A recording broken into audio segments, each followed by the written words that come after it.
The morning fog rolled low over the town square, clinging to the wooden beams of the scaffold like a ghost reluctant to leave. A crowd had already gathered, farmers, merchants, even mothers with children perched on their shoulders. They were waiting for a show, though no one would call it that out loud. The air smelled of wet hay, sweat, and fear. Somewhere a church bell tolled once.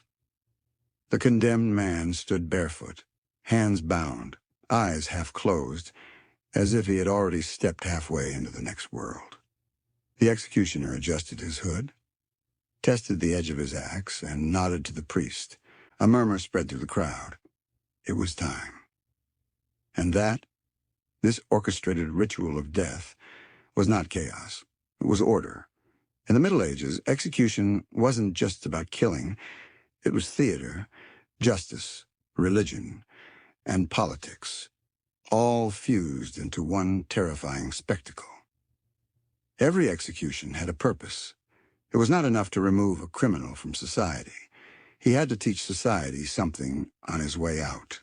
The method chosen, beheading, hanging, burning, breaking on the wheel, depended on who you were and what sin you had dared to commit. Each death told a story about power, faith, and fear. Let's start at the beginning, the judgment. A medieval trial was rarely fair. In many parts of Europe, guilt could be proven through ordeal. You might be told to plunge your arm into boiling water or carry a red-hot iron bar for several paces. If your burns healed cleanly after 3 days, you were innocent. Because, of course, God would not allow the righteous to be scarred. If the church handled your case, confession mattered most. But confession didn't always come easily. The inquisitors had ways, racks that stretched limbs until joints popped like snapping twigs, boots that crushed ankles, or the pear of anguish, a metal device inserted, expanded to tear from within. When a confession finally came, it was seen as divine proof, even if every word had been screamed between gasps for mercy. And once the confession was sealed, so was your fate. Executions were scheduled carefully, never spontaneous. The goal was maximum visibility, maximum fear. A town crier would announce the time and place. Markets might even close early so everyone could attend. Parents brought their children to learn virtue. Taverns filled the night before with whispers and bets. How long would he last? Would he scream? Then dawn would come. First, the condemned was led through the streets, often forced to carry the very instrument of his death, a cross, a rope, a wheel. People threw rotten food, spit, or shouted prayers depending on their mood. The condemned's role was to confess again, loudly, publicly, so that everyone might hear and be reminded of divine justice. And the executioner. He was not a monster, but a professional. His job was necessary, respected, and feared in equal measure. He lived apart from others, touched by death, but paid handsomely for his skill. A good executioner made death swift. A bad one could turn it into hell on earth. Beheading, the most honorable of deaths, was reserved for nobles or knights. It required precision and strength. A single clean stroke of the sword or axe meant mercy. 2 strokes were shameful, 3 unforgivable. In England, when Mary, Queen of Scots, met the blade, it took 3 strikes to separate head from body. Witnesses said her lips still moved in silent prayer, even after the final blow. Hanging, by contrast, was the punishment of thieves and commoners. Early hangings were slow and cruel. No trapdoors, no quick snap of the neck. The condemned dangled and kicked as the noose tightened, dying over long, agonizing minutes. Some begged friends in the crowd to pull their legs and end it faster. But nothing compared to the terror of burning at the stake. For heretics and witches, flame was purification. Fire cleansed sin and delivered the soul back to God, or so people believed. The condemned was tied to a post. sometimes with a pouch of gunpowder hung around the neck as an act of mercy to make death faster. The executioner lit the straw first, then the logs, and soon the smoke turned black. The crowd watched, not with horror but with fascination. For them it was not cruelty, it was a sermon.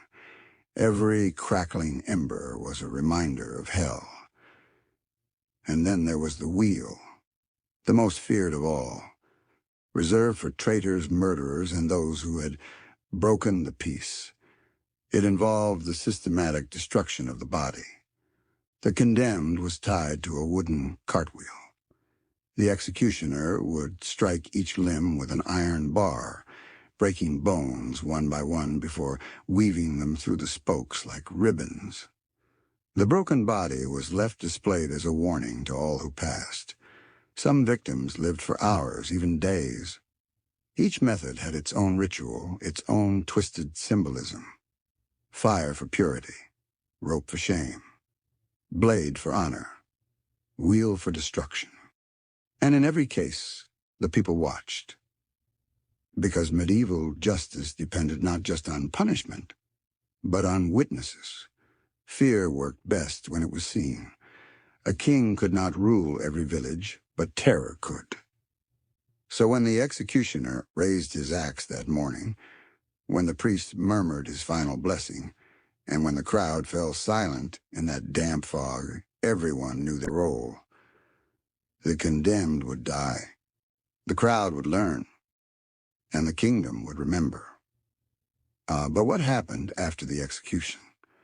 The body was rarely left to rest.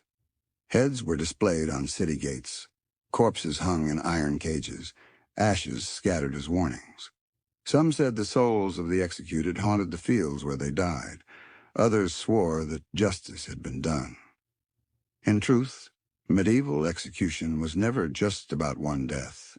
It was about control. And in the centuries that followed, the spectacle only grew darker. By dusk, the square was empty again. Only the scaffold remained stained, silent, waiting for the next dawn. But death in the Middle Ages didn't end with the fall of the blade. What came after was perhaps even more revealing of the world that created it. When the body dropped, the story began. Heads of traitors were spiked on city gates, their faces turning black with time, their mouths open as if forever screaming. In London, the bridge over the Thames became a grotesque gallery of warning. Foreign travelers wrote of the sight with horror and fascination. A forest of heads above the river, all of them staring back at God. The message was clear: disobey the king, and you will never leave his sight. But these heads were not just trophies. They were symbols. Every severed head on the gate of a medieval city reminded the people that the ruler's justice was eternal, visible, and sacred. In a world without newspapers, a rotting skull was the most effective headline imaginable. Still, the medieval mind was haunted by contradiction. They believed justice was divine, but they also feared eternal damnation. So even as they killed in God's name, they prayed for mercy. After every execution, priests held small rites to cleanse the ground of sin. Families of the condemned often paid to retrieve the body, hoping to bury it in hallowed earth, though murderers, heretics, and witches were rarely granted that peace. For witches in particular, death was not enough. Authorities feared their souls might rise again, so their ashes were scattered in rivers, their bones burned twice, and their names stricken from all records. But still the people whispered. Still they claimed to see strange lights over the fields where witches once burned. And what of the executioners themselves, those dark figures who delivered justice? They lived on the edge of society, both needed and despised. Few spoke to them in public. They had their own tables at taverns, their own sections in church. Children would cross the street rather than meet their gaze. Yet everyone knew, without him, the kingdom's order would collapse. Some executioners passed their craft from father to son. Others were criminals offered a deal kill for the crown, and your sins are forgiven. There are records of executioners who tried to make their work humane. One man in 14th century Germany sharpened his sword so precisely that he could decapitate in a single heartbeat. His victims blessed him before dying. But others took pleasure in their craft. In France, a condemned man named Robert François Damiens was executed for attempting to assassinate the king in 1757, long after the medieval age had technically ended, but with all its cruelty intact. His flesh was torn with red-hot pincers, boiling oil poured into the wounds, and finally, his limbs tied to horses that pulled him apart in 4 directions. Crowds filled the square for hours. Some fainted, some cheered. And as horrific as it sounds, this was not considered madness. It was considered justice. Because to the medieval world, death had to mean something. It had to cleanse, to terrify, to balance the scales of heaven. If a man's crime was public, his punishment had to be spectacularly public. By the 15th century, however, something began to shift. The spectacle that once bound communities together started to divide them. Philosophers, priests, and even kings began to question whether cruelty truly led to order.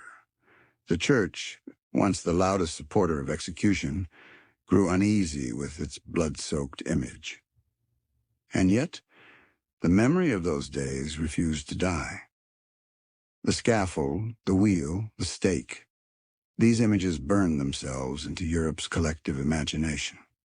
Centuries later, they appeared again in literature, art, and film. The grim poetry of medieval punishment fascinated and horrified in equal measure. We remember these executions not just for their brutality, but because they exposed the soul of the Middle Ages, a world obsessed with faith, fear, and control. But here's what's truly haunting. The more we study those deaths, the more we see ourselves. Public executions may be gone, but the hunger for spectacle remains.